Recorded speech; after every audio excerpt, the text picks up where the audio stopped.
Je to tu? Sezóna záhradných prác otvorená. A ja si tu užívam zrovna toho, že tieto vidly v tomto záhone vôbec netreba. Ide to proste samo.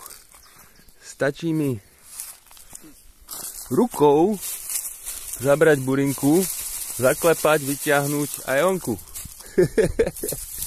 Toto bol krásny lastovičník, ktorého budeme asi aj tohto roku robiť.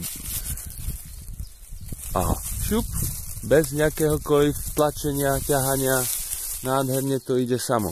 Tuto, aha, méta zázvorová, veľmi chutná záležitosť. No, ako sme toho dosiahli, že tá pôda je takáto? No jednoducho. Roky rokúce. No už sú to roky rokúce, tento záhon má zo pár rokov, ale proste práca spočíva len v tom, že sa prekyprí, kúsok sa pridá kompostu na jar a hlavne na jeseň sa pomyslí na to, že tá pôda potrebuje žiť a niečo papať. Takže sa na jeseň pridajú rôzne takéto listočky, zbytky z organických materiálov.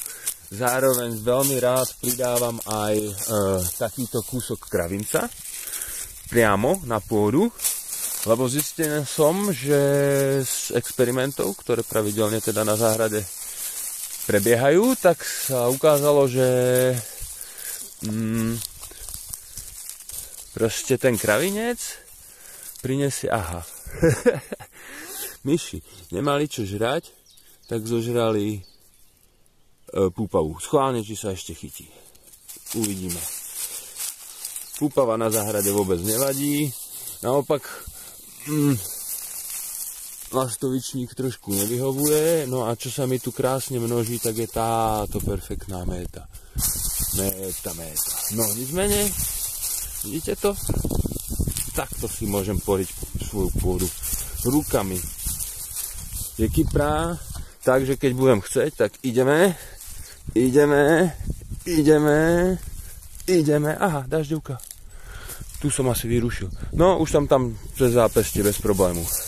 A nepotrebujem železo. Stačia mi ruky. Tak toto je produkt záhonu, ktorý sa nerí. Výslednica. Výslednica spolupráce s prírodou. Krásne, že? No a ako som na to prišiel? Jednoducho.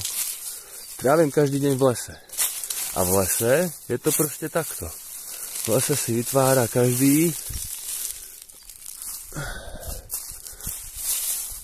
v lese, aj v krajine inde, na lúke, si vytvára svoj proste mulč, svoje zakrytie pôdy. Skôr na jeseň, hlavne na jeseň je to dôležité. Ono je to vhodné aj v lete, lebo potom nám menej schne ten záhon, keď náhodou není voda. A prlava bojovnica. No. To, že to takto pekne popukalo, znamená, že tu ešte vyraší. Aj hodne prhlavy. Ale to vôbec nevadí. Mojím cieľom nie je burinu, jak tomu všetci hovoria, ale tieto krásne zdravé bylinky zlikvidovať. Aktuálne ich chcem len omeziť, aby tu vznikol priestor, do ktorého budeme vedieť sadiť. Poďo. No a vidíte, ak krásne to ide? Ste jednoručný ninja Yaman, môže mu to v pohode rozprávať aj natáčať. Tak nádhera. No. Keďže tu v tých horských podmienkach pôde vždycky chýba aj vápnik, tak ten prach, čo sa tu objavuje biely, to je z popola, ktorý tu bol pridaný počas zimnej sezóny. Lebo vápnik pre pôdu a hlavne pre tie naše zúbožené, ušľachtené rastlinky je proste hodne treba. A tak ho sem pridávame postupne. Vždycky každú sezónu trošku, aby sa to zase neprehnalo. Lebo však veď pamätáme si na ten výsledok pokusu, kedy sa toho popola použilo viac. To je tamto, na latrine. Tam aj bol cieľom vysušiť všetko, tak sa to aj podarilo, no. Tak, ideme ďalej. Krásne, ručná práca.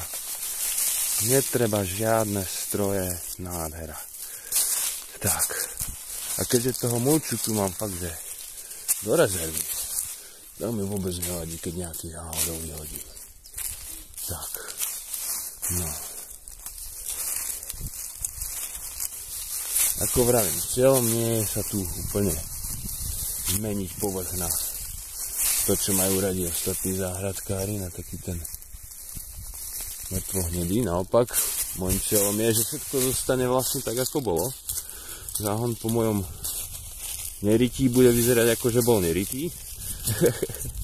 Len sa mi tu otvorí priestor, do ktorého budem môcť nasadiť kvaku,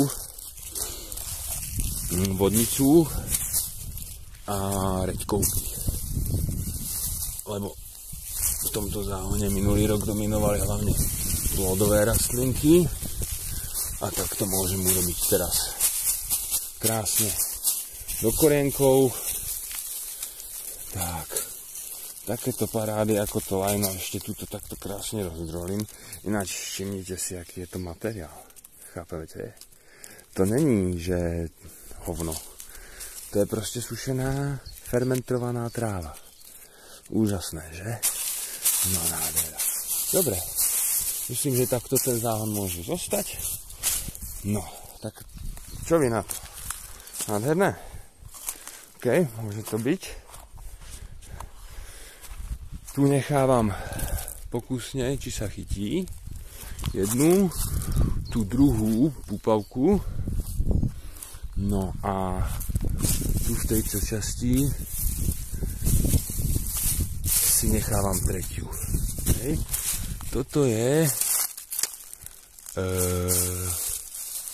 majoránka z minulého roku. Tam budeme sledovať, či sa ešte chytí. Tak. A tu tento rôžok burinky, ten tu takto nechám. Tak. No. Nádhera. Takto sa mi to záhrada veľmi páči. Tak. Teraz ešte zostáva jediné. Ukončiť kompostovací kýbel. Ten má zo spodu dieru. A do ňoho sa takto natlačí materiál. Pridáme tam trošku nejakých dobrôt pre dažďovky. Ať sa to pekne jedno s druhým zavolá. A ešte trošku takéhoto suchého. Tak, tu mám jednu bazu čiernu sadeničku a tuto máme zavretý kompost. Good. Vidli, zostali v hambe a bazu čiernu neviem, idem zistiť, či ju niekde potrebujeme. Tak, ahoj záhončok, krásny čas.